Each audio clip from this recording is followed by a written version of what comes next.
Good morning everyone, मैं श्रवण कुमार तेजा और welcome to B fly study.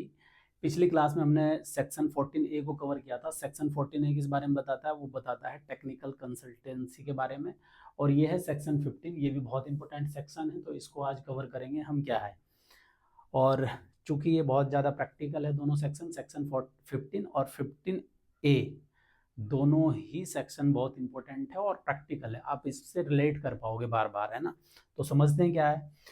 Officers and the member of the force. Officers मतलब जियोज और member, वैसे तो मेंबर ऑफ द फोर्स दोनों ही है, लेकिन जियोज और नॉन जियोज दोनों क्या समझे जाएंगे? 24 hours into 7 consider force to be considered always on duty. वो 24 hours into 7 हमेशा ड्यूटी पे समझे जाएंगे, चाहे तो वो जियोज हो चाहे वो नॉन जियोज हो। ओके। और उनको कहीं भी उनको डिप्लॉय किया जा सकता है, एनीवेयर ऑफ इंडिया। ये भारत में किसी भी हिस्से में उनको डिप्लॉयड किया जा सकता है किसी भी टाइम। ठीक है, यही आगे कहता है कि always on duty and deployed anywhere, कि भैया उसको हमेशा ड्यूटी पर समझा जाएगा और भारत में या भारत से बाहर उसको कहीं भी किसी भी टाइम डिप्लॉयड किया जा सकता है। वो उसमें अपनी अनिच्छा दर्ज नहीं करेगा कि नहीं नहीं सर मेरे को नहीं जाना, और अगर करता भी है तो उसकी मानी नहीं जाएगी, मतलब ये अधिकार देता है। वैसे कंसिडर प्रैक्टिकली हो जाता है अगर आपकी जेन्युइन प्रॉब्लम है कुछ, है ना। फिर आगे क्या बताता है ये, meaning every member of the force, ये एसएफ के जो भी है, is always considered to be on duty even when they are not actively working at the site और पोस्ट। इसका क्या मतलब है? ये तो हमने ऊपर पढ़ लिया कि भैया उसको 24 hours into 7 ड्यूटी पे समझा जाएगा और उसको कहीं भी डिप्लॉय किया जा सकता है। यहाँ पे एक शब्द आ रहा है एक्टिवली वर्किंग नॉट, उसको तब भी उसको समझा जाएगा जब वो एक्टिवली वर्किंग नहीं है। इसका क्या मतलब है यहाँ पे? इसका मतलब ये है कि अगर आप सस्पेंशन या सस्पेंड हो आप, तो उसके दौरान भी आपके आपके ऊपर वो सब नियम लागू होंगे जो आपके ड्यूटी के दौरान होते हैं। समझ में आया? चाहे उसके पीछे रीजन कोई भी हो आपका सस्पेंड होने का, लेकिन आपके सस्पेंशन के दौरान भी आप पर वो सारे नियम लागू होंगे जो आपको नॉर्मल ड्यूटी के दौरान होते हैं। यहाँ पे इसका मतलब ये है कि actively working at the site of, भले ही आप एक्टिवली वर्किंग नहीं हो लेकिन आई मीन सस्पेंशन में हो, तो आपके ऊपर सारे वो नियम लागू होंगे जो ड्यूटी के दौरान होते हैं। समझ में आया? ओके। छोटा सा सेक्शन है बट इंपॉर्टेंट सेक्शन है। They can be sent transfer to work at any location anywhere in India और even outside of India any time. फिर दोबारा वही कह रहा है कि भैया आपको किसी भी टाइम किसी भी जगह आपको भेजा जा सकता है, चाहे भारत हो चाहे भारत के बाहर हो, और आप उसमें अपनी अनिच्छा दर्ज नहीं कर सकते। कर सकते हैं तो अगर आपकी जेन्युइन प्रॉब्लम होगी तो सुनी जाएगा, प्रैक्टिकली सुन लेते हैं। ऐसा नहीं है कि नहीं तुझे जाना है तो जाना ही है, लेकिन ये आपको ये कहना लगो जी ये तो मेरा 100% राइट है, तो वो नहीं है। कहने का मतलब ये है इसका।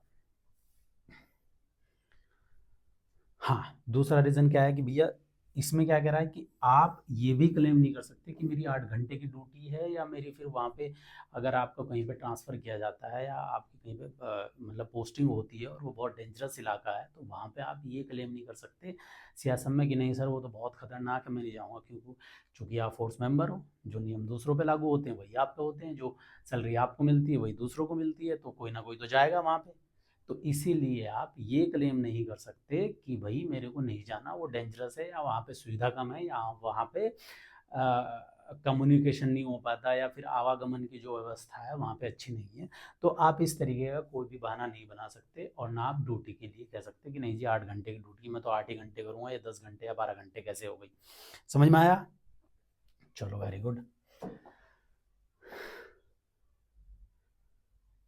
दूसरा क्या है कि भैया कई बार ऐसा होता है कि हमें कल छुट्टी निकलना है, मॉर्निंग शिफ्ट करके छुट्टी निकलना है, रात को 11 बजे मोमेंट लेटर मिलता है। कहाँ कि भैया आपको आईएएस ड्यूटी टीडी या कहीं भी जाना है। ठीक है, तो उस टाइम मानसिक स्थिति खराब हो जाती है, तो आप इस सेक्शन को जिम्मेदार समझ सकते हैं उस चीज़ के लिए। जब आपकी मानसिक स्थिति थोड़ी खराब हो तो आप समझ लेना कि वो सेक्शन 15 है। ओके। अब आता है सब सेक्शन 15 का, सब सेक्शन है ना, sub section 2, no other jobs allowed. जब आप वर्किंग में हो सीआईएसएफ में, तो आप किसी भी तरीके का अन्य कोई काम नहीं कर सकते। सकते जिससे आपको आर्थिक बेनिफिट मिले, या फिर आर्थिक बेनिफिट मिले या ना मिले, बट आप उसमें और कई चीज़ों में एंगेज भी नहीं हो सकते। हम उसको डिटेल में पढ़ेंगे सेक्शन 15A में। अभी इसमें क्या है कि आप कोई पॉलिटिकल ऑफिस में काम नहीं कर सकते, ठीक है, आप कोई बिजनेस नहीं कर सकते, और आप कोई प्राइवेट एम्प्लॉयमेंट भी नहीं कर सकते। ना तो अपना बिजनेस कर सकते हैं, ना किसी प्राइवेट कंपनी में कोई काम कर सकते हैं, ना किसी पॉलिटिकल पार्टी को एज ए सर्विंग ज्वाइन कर सकते हैं कि भाई नहीं मैं तो सेवा कर रहा हूँ, वहाँ से मुझे आर्थिक तो कुछ लाभ मिल नहीं रहा, लेकिन बस मैं वैसे ही सेवा भाव से अपना काम कर रहा हूँ, तो वो भी आप नहीं कर सकते। ये आपको समझना जरूरी है। अच्छा, ये सब चीज़ ये आप कब कर सकते हो? जैसे सेक्शन 14 में बताया कि आप 2 ही कंडीशन में काम कर सकते हो। क्या? या तो आप रिजाइन कर चुके हो सीआईएसएफ को, या फिर आपका रिटायरमेंट हो चुका हो। 2 ही कंडीशन में आप अपना कोई काम, अपना कोई बिजनेस या किसी पॉलिटिकल पार्टी को आप ज्वाइन कर सकते हो, चाहे वो प्राइवेट हो या सरकारी फर्म हो कोई, तभी आप वो काम कर सकते हैं। जब तक आप इसमें सर्विंग हो तब तक आप काम नहीं कर सकते। अच्छा, ये क्या है, इस पर्पज़ क्या है इसका, ये भी इम्पोर्टेंट, ये भी मैटर करता है कि ये कि नहीं भाई कोई फोर्स मेंबर कोई वो नहीं कर सकता। तो इसका सिंपल मतलब है कि आप न्यूट्रल रहो और डेडिकेट रहो अपने काम के प्रति। वैसे हम डिटेल में सेक्शन 15A में पढ़ेंगे इसको और ज़्यादा डिटेल में। लॉयल, भाई आप अपने काम के लिए लॉयल रहो और आप इंटरेस्ट से काम करो। ये सब रीज़न है कि आपको ये सारी चीज़ें अलाउड नहीं की जाती। छोटा सा सेक्शन था बट इम्पोर्टेंट सेक्शन था, और आई होप दैट कि आपको ये समझ में आया होगा। Thank you. और ये हमारी बुक है सीआईएसएफ एक्ट एंड रूल का सरलीकरण। इस बुक में हमने हर सेक्शन और रूल्स को आसान भाषा में समझाया है और 300 से भी ज़्यादा अधिक ऑब्जेक्टिव क्वेश्चन आंसर दिए हैं। आप इसे दिए गए नंबर पर कॉल करके या हमारी वेबसाइट tflystudy.in पर विजिट करके ऑर्डर कर सकते हैं।